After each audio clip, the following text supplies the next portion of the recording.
That's correct. Maybe, Bob, could you discuss the IPRP? Yeah, it's just that this will be a short report for the public. PG&E sent in a very major release to the public and sent it in the NRC, a very major multi-year seismic study results report in August. And we reviewed it right away, and we're still reviewing it. And subsequent to that, the State of California's independent peer review panel has been meeting. They've had 3 meetings so far to review it. And we've attended those meetings. I attended the last one. Per attended the last 2. And we're using their reviews to help us understand the technical issues as they're explored during those meetings. They were very useful for me, and I know for Per. And we just want to acquaint the public that we're doing that and we're following it. But that's only a prelude to the next major activity, which the public ought to be aware of, and that is that on March 15th, which is only just 5 weeks hence, 6 weeks hence, PG&E is scheduled to, required to, submit their major seismic hazard study to the NRC. They've been working on it for, I don't know, about 3 years, and even earlier than that. It's required by the NRC under their order post-Fukushima, and it's a so-called SHAC Level 3 study, which I won't explain here if you don't know other background. And they're going to submit it on March 15th. And we're going to try to have a fact-finding with them shortly thereafter. You heard about that if you were sitting here an hour ago. And we are definitely going to have them report to us in June about that. Okay? Just so you'll know. Also, on March 15th, they must submit to the NRC their flooding report, their reassessment of the flooding hazard at this site, and they have to assess local precipitation and river flooding, which there isn't any, and hurricanes, and there isn't any of that, and of course tsunami, external flooding. And they're going to submit that report also on March 15th, and we're going to review that in a fact-finding, we said, in between, and we're going to have them report on that also in the June public meeting. Okay? So between their submittal on March 15th and the June public meeting, not only just with fact findings, but we're going to be active as a committee because there's a lot to review. And it's important, and we're going to be digging into it. I just want to acquaint the public about that. And if the IPRP meets again, we'll be there. Their schedule, after all, they're going to get the thing on March 15th also, and they're going to be reviewing it, and we're going to be trying as closely as we can to be attentive to their own review. In parallel, the Nuclear Regulatory Commission is going to, of course, be reviewing that, and the NRC has indicated that they may have a public meeting about that, but at a date unknown.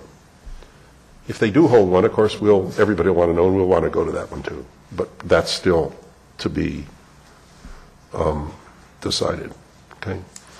I think we're going to be active in this issue for the next year. At this point, we'll entertain public comment. John Geesman on behalf of the Alliance for Nuclear Responsibility. Dr. Budnitz, I don't think you've done full justice to the context of the IPRP meeting that you and Dr. Peterson both attended, because the highlight, or I should say low point, of that meeting was when Dr. Abrahamson from PG&E presented the latest version of his tornado chart. For the first time in any public disclosure, the tornado chart, which ranks seismic hazard according to PG&E's hazard model, for the first time in any public disclosure, that tornado chart showed 6 new items at the very top of the chart, all related to ground motion characterization, all substantially larger in impact on hazard than any of the seismic source characterization items identified previously by PG&E. Now, if you will go back to the tornado chart handed out by Stuart Nishenko, who appeared before you at your October meeting with Dr. Abrahamson, you'll find that it does not include any of those 6 ground motion characterization items. As you indicated, the company turned in its so-called final AB 1632 report to the NRC in August of last year.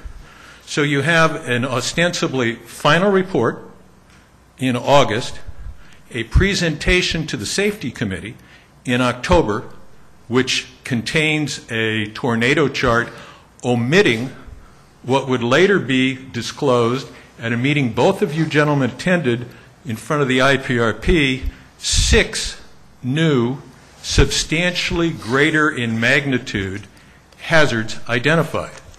Report's been finalized. We don't know if these 6 items will be addressed in the SHAC report, but I would suggest that when Dr. Abrahamson said perhaps we can address these in our next update in 10 years, that suggests a level of temerity which no regulator, and I understand you're not regulators, but no regulator should consider acceptable. And I would suggest to you, as safety analysts, you should not consider it acceptable either. Thank you. I have just a technical observation about your observation. I think it's worth trying to clarify. Let me just mention for a minute, this is not on the agenda item. It was a report of activities, and a public comment is appropriate. Right. And a brief response. Sure. But we're not going to. It's not appropriate to enter into a debate because people who are interested in this topic are not here, but will be at the time we agendize the item. I'm just trying to set some ground rules. It's really important for the public to understand that in trying to understand the seismic hazard at that site, there are 2 parameters of great interest. One is the frequency with which earthquakes will come around on average. And the second is their size. Right? That is, you could imagine that we learned that the frequency was higher but the size wasn't, or the size was higher and the frequency wasn't, or vice versa, or maybe it was lower. And they are related, of course, but they're different.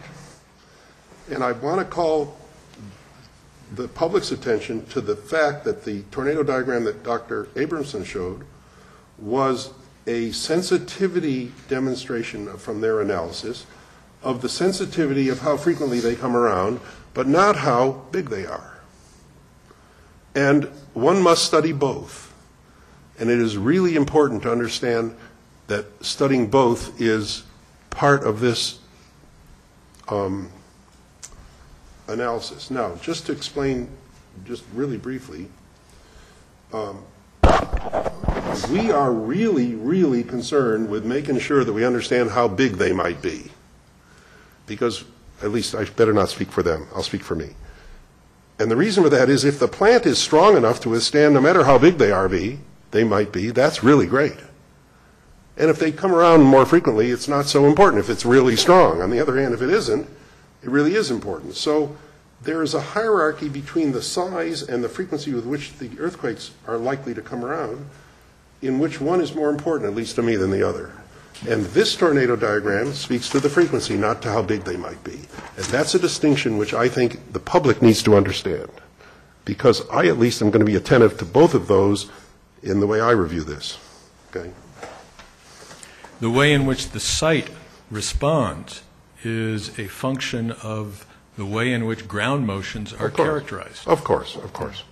No. And I would suggest to you I mean, they're related, of course. Page 44 of the minutes that you accepted earlier in today's meeting for Dr. Nishenko's description of the tornado chart that he presented at the October meeting. Thank you. Now, I had a reaction to Mr. Geesman's statement. Since Dr. Abrahamson had made presentation to this committee and also to the review panel, now Mr. Geesman is raising, by his statement, an assertion that some information was omitted.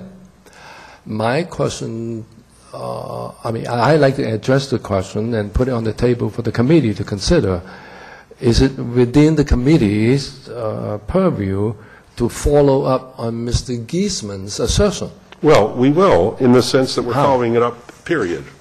We're going to, well, they're going to submit on March 15th, and we're going to have fact-finding at the end of March, and we're going to ask these questions. Right, but I think that it is worthwhile for us to Right. formally and specifically commit to understanding the issues associated with the Yeah. tornado diagram, and in particular, You bet. six new sources of uncertainty that have shown up in the most recent Now, that's a tornado. mischaracterization, Per.